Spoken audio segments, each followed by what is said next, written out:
இன்னைக்கு உலகத்தோட மிகப்பெரிய பிரேக்கிங் நியூஸ் இதுதான். இந்தியா அண்ட் பாகிஸ்தான் வந்து போர் நிறுத்தத்துக்கு ஒரு சீஸ் ஃபயர் லிட்டரல் டிரான்ஸ்லேஷன் போர் நிறுத்தம் தான். 2 பேரும் இனிமே மாத்தி மாத்தி நாங்க ட்ரோன்ஸ் அனுப்ப மாட்டோம் ஒரு மிசைல்ஸ் அனுப்ப மாட்டோங்கிறதுக்கு ஒத்துக்கிட்டாங்கன்னு சொல்லிட்டு யுஎஸோட பிரசிடென்ட் டொனால்டு ட்ரம்ப் வந்து முதல்ல வேர்ல்டுக்கு பிரேக் பண்றாரு. அதுக்கப்புறம் இந்தியாவும் பிரஸ் கான்ஃபரன்ஸ் நடத்துறாங்க, பாகிஸ்தானும் பிரஸ் கான்ஃபரன்ஸ் நடத்துறாங்க. But it was not easy. ஓகேவா? லாஸ்ட் 24 ஹவர்ஸ் தான் வந்து இந்தியாவுக்கும் பாகிஸ்தானுக்கும் நடுவுல மேக்ஸிமம் டெவலப்மெண்ட்ஸ் நடந்திருக்குது. பாகிஸ்தான் வந்து இந்தியாவுக்குள்ள மிகப்பெரிய தாக்குதலை நடத்த முயற்சி செஞ்சிருக்காங்க. இந்தியா பதிலடிக்கு பாகிஸ்தானுக்குள்ள ஒரு மிகப்பெரிய தாக்குதலை நடத்தி இருக்காங்க. என்னென்ன நடந்திருக்கு லாஸ்ட் 24 ஹவர்ஸ்லங்கிறத தான் இன்னைக்கு வீடியோல உங்ககிட்ட டீடைலா சொல்ல போறேன். சோ ஒவ்வொன்றா சொல்ல ஆரம்பிக்கிறதுக்கு முன்னாடி இந்தியா பாகிஸ்தான் இஷ்யூ மட்டும் கிடையாது, வேர்ல்டு ஃபுல்லா நடக்கக்கூடிய எல்லா விஷயமும் நீங்க டெய்லி 10 நிமிஷத்துல சிம்பிளா தெரிஞ்சுக்கணும்னு நினைச்சீங்கன்னா மதன் கௌரி சேனலை சப்ஸ்கிரைப் பண்ணி எம்ஜி ஸ்குவாட்ல சேருங்க. எந்திருப்பீங்கன்னு நினைக்கிறேன். இப்போ நான் உங்ககிட்ட எக்ஸ்பிளைன் பண்ண ஆரம்பிக்கிறேன். ஹலோ எவ்ரிவான், நான் மதன் கௌரி.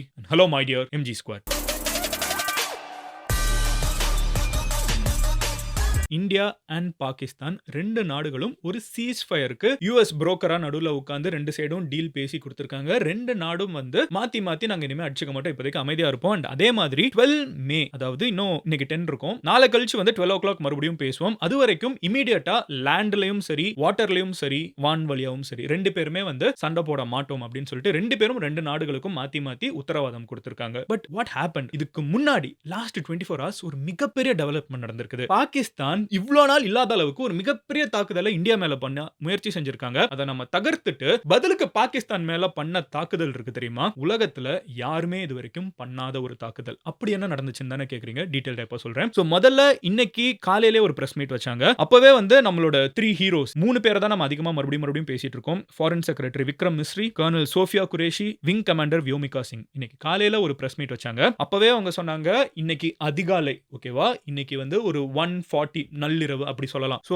அந்த டயத்துல வந்து பாகிஸ்தான் சைடுல இருந்து இந்தியா மேல பயங்கரமான தாக்குதல்கள் வந்து முயற்சி செஞ்சிருக்காங்க. Including drones, missiles, loitering ammunitions plus UCAV unmanned combat aerial vehicles. So அது வரைக்கும் வந்து இந்தியா மேல எல்லாத்தையும் ஏவி விட்டுருக்காங்க. 26 டார்கெட்ஸ் வந்து இந்தியாவுக்குள்ள அவங்க செட் பண்ணி உள்ளுக்குள்ள அனுப்பிச்சிருக்காங்க. அக்ராஸ் லொகேஷன்ஸ் இந்தியாவோட பார்டர்ல, குஜராத்ல இருந்து நான் சொன்ன மாதிரி அரேபியன் சீல இருந்து இமயமலை வரைக்கும் பார்டர் ஃபுல்லா ஒரே நேரத்துல உள்ளுக்குள்ள அனுப்பிச்சிருக்காங்க. நம்மளோட டிஃபென்ஸ் ஃபோர்ஸ் வந்து அதிபயங்கரமா வேலை செஞ்சு முடிஞ்ச அளவுக்கு எல்லாத்தையும் அவங்க வந்து தகர்த்திருந்தாலும் 1-2 இடங்கள்ல வந்து அடியும் பட்டிருக்குது. ஃபார் எக்ஸாம்பிள் உதம்பூர், ஓகேவா, பத்தன்காட், ஆதம்பூர், புஜ் இதெல்லாம் வந்து எல்ஓசில இருந்து கொஞ்சம் தள்ளி இருக்கக்கூடிய இடம் அண்ட் இன்டர்நேஷனல் பார்டர்ல இருந்து இந்தியாக்குள்ள இருக்கக்கூடிய இடம். இந்த இடத்துல எல்லாம் வந்து சஸ்டெயின்ட் அப்படின்னு சொல்லியிருக்காங்க. இந்த இடத்துல எல்லாம் வந்து தாக்குதல்கள் நடந்திருக்குது பாகிஸ்தான் அனுப்பிச்சதுல. இந்தியா பதிலுக்கு அவங்க அடிச்சிருக்கிறது இருக்குல்ல, சாதாரணது கிடையாது. எங்கெங்கன்னு பாத்தீங்கன்னா முரிட் அப்படிங்கிற அவங்களோட ஏர்பேஸ், ரஃபிகி அப்படின்னு சொல்லப்படக்கூடிய அவங்களோட ஏர்பேஸ், சக்லால் அப்படின்னு சொல்லப்படக்கூடிய அவங்களோட ஏர்பேஸ் இதெல்லாம் வந்து 300 கிலோமீட்டர் உள்ள இருக்குது. சென்னையில இருந்து நம்ம வந்து மதுரை கிட்ட போயிடலாம், அவ்வளவு தூரம் உள்ளுக்குள்ள தள்ளி இருக்குது. பார்டர் சென்னையில இருக்குன்னா மதுரை கிட்ட போனா எவ்வளவு தூரம் இருக்கும், கோயம்புத்தூர் கிட்ட போனா எவ்வளவு இருக்கும், அவ்வளவு தூரம் உள்ள, ஓகேவா, அவ்வளவு தூரம் சக்லால் அடிச்சிருக்கோம். ரஹீம் யார்கான் அப்படின்னு சொல்லிட்டு பாகிஸ்தானோட முக்கியமான ஏர் பேசஸ், ஓகேவா, இங்க இருந்து தான் இவங்களோட மொத்த ஃபிளைட்ஸ், இவங்களோட மிசைல்ஸ், ஏரியல் இந்த மாதிரி அன்மேன்டு வெஹிக்கிள்ஸ் எல்லாமே வந்து மெயினா அவங்க ஸ்டோர் பண்ணக்கூடிய இடம், டேக் ஆஃப் ஆகக்கூடிய இடம்னு சொல்லிட்டு பாகிஸ்தானோட முக்கியமான பேசஸ் அவங்க நாட்டுக்கு உள்ள இருக்கும்ல, அந்த இடங்களை வந்து இந்தியாவோட ஏர் டிஃபென்ஸ் வந்து ரொம்ப ஸ்ட்ராங்கா துல்லியமா நம்ம தகர்த்தி இருக்கோம். இது எனக்கு காலையிலேயே சொல்லியிருந்தாங்க. இன்ஃபேக்ட் நீங்க மத்த நியூஸ்லாம் பார்க்க இன்னும் பாகிஸ்தான்ல நிறைய இடத்துல ஒரு பெரிய லிஸ்டே இருக்குது. இஸ்லாமாபாத் கிட்ட இருக்கிற ஒரு ஏர்பேஸ்ல இருந்து புகை வருதுன்னு போட்டுட்டு இருக்காங்க, என்னெல்லாமோ போட்டுட்டு இருக்காங்க. பட் இன்னைக்கு காலையில் நடந்த பிரஸ் மீட்ல அவங்க மெயினா சொன்னது முரிட், ரஃபிகி, சக்கலால், ரஹீம் யார்கான் அப்படின்னு சொல்லப்படக்கூடிய முக்கியமான ஏர்பேசஸ். இங்க இருந்து தான் அவங்களோட ராணுவம் வந்து டேக் ஆஃப் ஆகும். அந்த மாதிரி இருக்கக்கூடிய முக்கியமான இடங்கள் அத்தனையுமே வந்து நம்ம தகர்த்தி இருக்கோம். அண்ட் இந்தியா வந்து காலையிலே ஒரு விஷயம் சொன்னாங்க, பாகிஸ்தான் வந்து இந்தியா சைடு ஒரு மோசமான முயற்சியில இறங்கி இருக்காங்க. என்னன்னு பாத்தீங்கன்னா ஸ்ரீநகர் கிட்ட இருக்கிற ஒரு ஸ்கூல் கிட்ட வந்து ஒரு தாக்குதல் முயற்சி செஞ்சிருக்காங்க. So religious places and public places வந்து அவங்க டார்கெட் பண்ணிருக்காங்க. அது வந்து ரொம்ப ஷேம்ஃபுல்லான ஒரு விஷயம். பதிலுக்கு இந்தியா அப்பமும் தாக்குனப்பமும் நம்ம ஒரு எமர்ஜென்சி ஒரு பெருசா யோசிக்காம கண்டமானி அடிக்கல, அப்பமும் நம்ம ரொம்ப டார்கெட் பண்ணி அவங்களோட ஆர்ம்டு டிஃபென்ஸ் இடங்களை தான் நம்ம அடிச்சிருக்கோங்கிறத வந்து இந்தியா காலையிலே பிரஸ் மீட்ல சொன்னாங்க. பிளஸ் இன்னொரு விஷயம் என்னன்னு பாத்தீங்கன்னா பாகிஸ்தான் இங்க தாக்குதலை நடத்துறப்போ மறுபடியும் கோழைத்தனமா ஒரு செயல் செஞ்சிருக்காங்கன்னு சொல்லிட்டு நீ காலையில பிரஸ் மீட்ல சொன்னாங்க. தட் இஸ் ட்ரோன்ஸ் வருதுன்னு யாருக்கு தெரியும்? பாகிஸ்தானுக்கு தெரியும். இந்தியா வந்ததுக்கு அப்புறம் தான் தெரியும் பாகிஸ்தானுக்கு இங்க இருந்து டேக் ஆஃப் ஆக போகுது, இங்கெல்லாம் அடிக்க போறோம். இது மொத்த பாகிஸ்தானோட டிஃபென்ஸ் டீமுக்கும் தெரியும்ல. அப்போ மொத்த பேசிக்கான விஷயம் என்ன? வானத்தை கிளீனா வச்சுக்கணும். ஏன்னா நம்ம ட்ரோன் அனுப்புறோம் பக்கத்து நாட்டுல இருந்து, இந்தியால இருந்து, கண்டிப்பா அதுக்கு ஒரு ஸ்ட்ராங்கான ரியாக்ஷன் வரும். உங்க பதிலுக்கு கவுண்டரா மிசைல்ஸ் அடிப்பாங்க, ட்ரோன்ஸ் அடிப்பாங்க. அப்போ இந்த வானத்தை நம்ம கிளீனா வச்சுக்கணும்ல. அதுக்கு நடுவுல ஒரு பேசஞ்சர் ஃபிளைட்டா விட்டா எப்படி இருக்கும்? லாகூருக்கு போகக்கூடிய ஃபிளைட்ஸ் வந்து லாகூர்ல இருந்து டேக் ஆஃப் ஆகக்கூடிய ஃபிளைட்ஸ் ரெண்டையுமே வந்து பார்டர் கிட்ட பாகிஸ்தான் ஒரு ஷீல்டா யூஸ் பண்றாங்க. which means இந்தியாவை தாக்க வர்றதுக்கு வானத்துல ஏகப்பட்ட ட்ரோன்ஸ், இந்த மாதிரி நான் சொன்ன மாதிரி யூகேவ் ஏவ்ஸ் அப்புறம் வந்து இந்த மிசைல்ஸ் எல்லாத்தையும் அனுப்புறப்போ இந்தியா வந்து பதிலுக்கு ஃபுல்லா அடிச்சிட முடியாது. ஏன்னா அதுக்கு நடுவுல பேசஞ்சர் ஃபிளைட்டும் போயிட்டு இருக்குது. சோ அப்ப இந்தியா வந்து மறுபடியும் துல்லியமா பார்த்து டார்கெட்ட லாக் பண்ணி அடிக்க வேண்டிய ஒரு நிலவரத்துக்கு வந்து தள்ளியிருக்காங்க. ஆனா அப்பவும் இந்தியா வந்து டென்ஷன் ஆகாம தெளிவா எத அடிக்கணுமோ அத மட்டும் எடுத்து நம்ம டவுன் பண்ணியிருக்கோம். பதிலடியா தான் நம்ம வந்து கன்டினியூஸா அவங்களோட ஏர் பேஸஸ வந்து நெறைய இடங்கள்ல காலி பண்ணியிருக்கோம். இது நடந்து முடிஞ்சதுக்கு அப்புறம் வந்து ஒரு பயங்கரமான கான்வர்சேஷன் நடந்திருக்கும்னு நம்மளுக்கு இப்ப தெரிய வந்திருக்குது. That is between India and Pakistan brokered by US. So US வந்து ரொம்ப ஸ்ட்ராங்கா ஒரு டீல வந்து இந்தியாவுக்கும் பாகிஸ்தானுக்கும் நடுவுல இப்போதைக்கு சண்டை போடாதீங்க, நிறுத்தி வைங்கங்கிறதுல வந்து புரோக்கர் பண்ணியிருக்காங்க. அது முடிஞ்ச உடனே தான் டொனால்டு ட்ரம்ப் வந்து ஒரு ட்வீட் பண்றாரு. அதுல தான் அவர் சொல்றாரு, after a long night of talks mediated by United States. US தான் 2 நாடுகளுக்கிட்டயும் பேசிச்சு.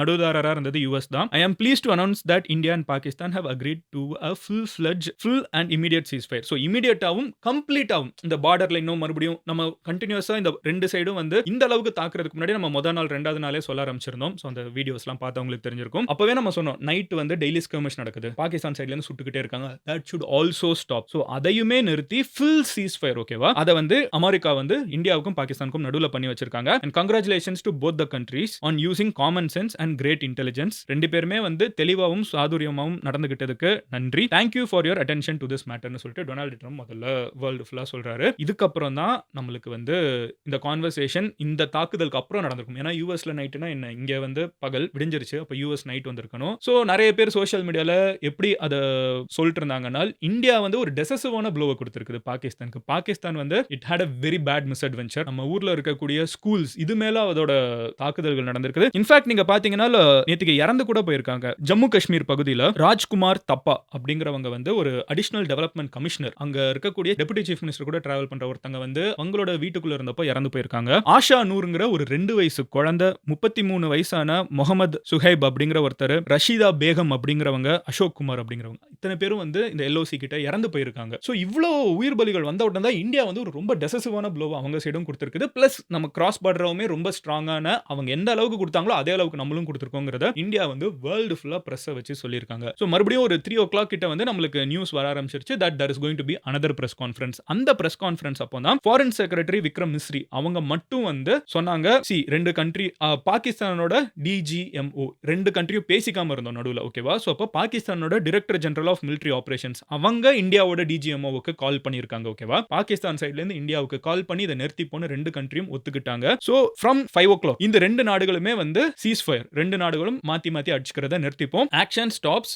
லேண்ட் ஏர் அண்ட் வாட்டர், நிலத்திலையும் நீர்லையும் ஆகாயத்திலையும் நிறுத்திப்போங்கிறத ஒத்துக்கிட்டோம். Director general of military operations மறுபடியும் இந்த டிஜிஎம்ஓஸ் 2 சைடும் வந்து ஹெட்ஸ் இருப்பாங்கல, மிலிட்டரிஸோட ஹெட், அவங்க மறுபடியும் வந்து 12 மே நாளை கழிச்சு 12 மணிக்கு பேச ஆரம்பிப்பாங்க அப்படிங்கிறது தான் வந்து இப்போ மறுபடியும் சொல்லப்பட்டிருக்குது. இதுக்கப்புறம் மறுபடியும் வந்து பிரஸ் கான்ஃபரன்ஸ், அதுல இந்தியாவோட armed officials, so of course Vyomika Singh and Sofia Qureshi colonel and wing commander, அவங்க கூட வந்து கொமோடர் ரகு நாயர் வந்து சேர்ந்திருக்காங்க ஃப்ரம் இந்தியன் நேவி. சோ 3 பேருமே வந்து கம்ப்ளீட்டா அந்த பிரஸ் கான்ஃபரன்ஸ் முடியறப்போ இந்தியா வந்து எந்த விதத்திலையும் அவங்க பப்ளிக் மேல தாக்குதல் நடத்தினதுக்கு பதிலடி அடிக்கிறப்போ அவங்களோட பப்ளிக்கையோ அவங்களோட ரிலீஜியஸ் இடங்களையோ பாதிக்காம அவங்களை நம்ம டைரக்டா டார்கெட் பண்ணியிருக்கோம். அதே மாதிரி எந்த இடத்துலயும் நம்ம வந்து அவங்களோட பொதுமக்கள் பாதிக்கப்படணும்னு நம்ம நினைக்கல, அதையும் நம்ம டார்கெட் பண்ணலங்கிறத கிளாரிஃபை பண்ணியிருக்காங்க. இந்தியா வந்து பாகிஸ்தான் என்ன பண்ணியிருக்கோ அதுக்கு தான் பதிலடி அடிச்சிருக்கோம். மறுபடியும் அவங்க ஏதாவது பண்ணாங்கன்னா மறுபடியும் அதே ஆன்சர் கிடைக்குங்கிறதையும் வேர்ல்டு ஃபுல்லா சொல்லியிருக்காங்க. If you really look at time line of events, அங்கிருந்து தீவிரவாதிகள் வந்து இந்தியாவுக்குள்ள வந்து பெஹல்கம்ல ஒரு தாக்குதல் நடத்துறாங்க.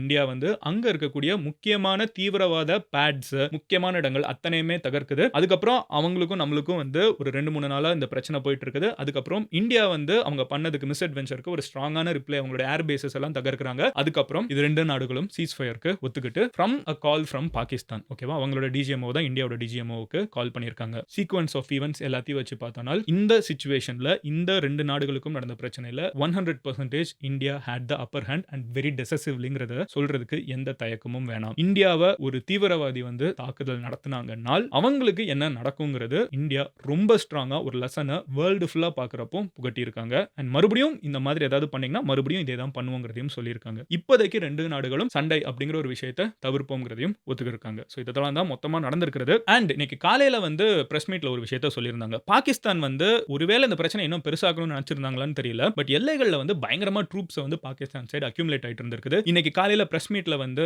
விங் கமாண்டர் வியோமிகா சிங் அதை வேற சொல்லியிருந்தாங்க. நீங்க பாத்தீங்கன்னா ட்ரூப்ஸ் வந்து அங்க பயங்கரமா அக்யூமுலேட் ஆயிட்டு இருக்குது. டேங்க் எல்லாம் பார்டர் கிட்ட கொண்டு வந்துட்டு இருக்கிற வீடியோஸ்லாம் நம்ம பார்த்திருப்போம். ட்ரூப் அக்யூமுலேஷன் அங்க இருக்குதுன்னா ஏதோ ஒன்று பெருசா தான் நடக்க போகுதுங்கிறத யூகிச்சிருக்காங்க. பட் இந்தியா இன்னைக்கு நைட் கொடுத்த டெசிசிவ் ப்ளோல அதுல அவங்க அமைதியாகி கம்யூனிகேஷன் நடந்திருக்கும்னு சொல்லிட்டு இன்டர்நெட்ல நம்மளால தியரிஸ் பார்க்க முடியுது. What ever said and ton, India போருக்கு ஆசைப்படல. அமைதியை விரும்புற கண்ட்ரி எதுன்னு கேட்டீங்கன்னா இந்தியாங்கிறது வந்து நம்ம ஹிஸ்டரியில ஒரு அமைதியான முறையில் நான் வயலன்ஸ் மூலியமா இண்டிபெண்டன்ட் வாங்கின காலகட்டத்திலிருந்து இன்னைக்கு வரைக்கும் இந்தியா இன்னொரு நாட்டோட பிரச்சனைக்குள்ள போய் நம்ம வயலன்ஸ் பண்ற ஆட்கள் கிடையாது. ஆனா நம்ம நாடுன்னு ஒன்று இருந்துச்சுன்னா டிஃபென்ஸ்க்காக நம்ம என்னனாலும் பண்ணுவோங்கிறது இந்தியா மறுபடியும் வேர்ல்டு ஃபுல்லா காமிச்சிருக்குது. ஐபிஎல் மறுபடியும் நடக்க ஆரம்பிக்கலாம். ஸோ மறுபடியும் அது எல்லாருமே எதிர்பார்த்துட்டு இருந்திருப்பீங்க. கமெண்ட் செக்ஷன் ஃபுல்லா ஆர்சிபி ஃபேன்ஸ் வந்து எங்க மதன் ஐபிஎல் என்னாச்சு அப்படின்னு கேட்டுட்டு இருந்தீங்க. All the friends in Bangalore and Bangalore fans, மறுபடியும் ஐபிஎல் ஆரம்பிக்க வாய்ப்பு இருக்குது. ஏன்னா அது 1 வீக் வந்து சஸ்பெண்ட் பண்ணி வச்சிருந்தாங்களா, ஸோ அதுவும் ஸ்டார்ட் ஆக வாய்ப்பு இருக்குது. But things will be back to normal. India எதிர்பார்த்தது தான். India never wanted a war. நிறைய பேர் வந்து இந்தியா வந்து பாகிஸ்தானை முடிச்சிடணும் அப்படி இப்படின்லாம் பேசிட்டு இருந்தாங்க. இந்தியா அதெல்லாம் சொல்லல. தீவிரவாதிகள் இங்க வந்து தாக்குனாங்க, நாங்க தீவிரவாதிகளை பதில் கடிக்கிறோங்கிறதுல இந்தியா முதல்ல இருந்து தெளிவா இருக்காங்க. பாகிஸ்தான் சைடுல இருந்து தான் நாங்க பதில் கடிப்போம்னா நீங்க யார் அடிப்பீங்க, யார் தீவிரவாதி இருக்காங்க? இங்க வந்து அவங்க அடிச்சது தான் வந்து ஆர்ம்டு பேஸ ட்ரை பண்ணதா இருக்கட்டும், இல்ல இங்க இருக்கிற சிவிலியன் இறந்து போனதா இருக்கட்டும், அங்கதான் பிரச்சனை பெருசா ஆரம்பிச்சிச்சு. So what ever said and ton, 2 நாடுகளும் இப்போதைக்கு இதை பெருசாக வேணான்னு முடிவு பண்ணியிருக்காங்க. போர்னு ஒன்று நடந்துச்சுன்னா 2 சைடும் பாதிப்பு இருக்கும். சின்ன பாதிப்பு, பெரிய பாதிப்பு அதெல்லாம் தாண்டி 2 சைடும் தாய்கள் அழுவாங்க, இறந்து போகக்கூடிய கணவர்கள் இருப்பாங்க. ஸோ போர் நடக்கிறது நல்லது கிடையாது. இந்த சிச்சுவேஷன்ல இந்தியா இந்த டெசிஷனை நம்ம என்ன பண்ணோம், நம்மளோட எய்ம் அங்க இருக்கிற தீவிரவாத அமைப்புகளை தகர்க்கணும். தகர்த்தியாச்சுல முக்கியமான தலைவர்கள் இன் லஷ்கர் இ தைபா அண்ட் ஜெய்ஷ் இ முகமது, இந்தியாவுக்கு எதிராக பல வருஷமா வேலை பார்த்துட்டு இருந்த முக்கியமான அமைப்புகளோட தலைவர்களை வந்து நம்ம தகர்த்தி இருக்கோம். மே 7 நடந்த ஆபரேஷன்ல, 3 நாளுக்கு முன்னாடி அந்த மெயின் ஆபரேஷன்ல. So India has had a very strong, decisive and clear aim and it got what it wanted. So ஓகேவா? அண்ட் நாளைக்கு நான் உங்களை ஒரு வீடியோல பார்க்குறேன். அண்ட் நேத்திக்கு நைட்டு பார்த்தீங்கன்னா கண்டமானிக்கு பாகிஸ்தான் சைடு வந்து டிஸ்இன்ஃபர்மேஷனை பரப்ப ஆரம்பிச்சிட்டாங்க. இந்தியாவில் இருக்கிற இந்தோர்ல வந்து முடிஞ்சு, சென்னை போர்ட் வரைக்கும் முடிஞ்சுன்னு என்னெல்லாமோ போய் சொல்லிட்டு இருந்தாங்க சோஷியல் மீடியால. சென்னை போர்ட் காலின்னு சொல்லி பாகிஸ்தான்ல இருந்து ஒரு ஸ்கிரீன்ஷாட் சுத்திட்டு இருந்துச்சு அவங்க ஒரு சோஷியல் மீடியால. ஸோ அந்த மாதிரிலாம் எதுவும் நடக்கல. நம்ம சைடு ரொம்ப பத்திரமா இருக்கும். Thanks to our Indian soldiers. நம்ம நாட்டுக்குள்ள கோடிக்கணக்கான மக்கள் இருக்கும். 140 கோடி பேர் இருக்கும். லட்சக்கணக்கான கல்ச்சர்ஸ் இருக்குது. ஒவ்வொருத்தங்களுக்கு ஒரு டயலெக்ட்ஸ் இருக்குது. எத்தனையோ மொழிகள் இருக்குது. இத்தனை பேர் ஒன்னா இருக்கிறப்போ நம்ம 1000 பேருக்குள்ள 1000 ஒப்பீனியன் டிஃபரன்ஸ் இருக்கலாம். ஆனா நாடுன்னு இருக்கிறப்போ மொத்த நாடும் ஒன்னா நிக்கிறது ரொம்ப முக்கியமான விஷயம். அதுக்கு எதிராக எவன் இருந்தாலும் அவன் வந்து ரொம்ப மோசமான ஒருத்தன். அவன் தான் உண்மையான தேச துரோகி. அவனை தூக்கி ஓரமா வச்சிருங்க. இன்னைக்கு இருக்கிற மாதிரியே என்னைக்குமே காஷ்மீர்ல இருந்து கன்னியாகுமரி வரைக்கும் let's all stand together and be proud of being an Indian. I'll see you tomorrow and share this video with maximum number of people. Tell them it is over. Love you all. Take care. Bye. Cheers MGs.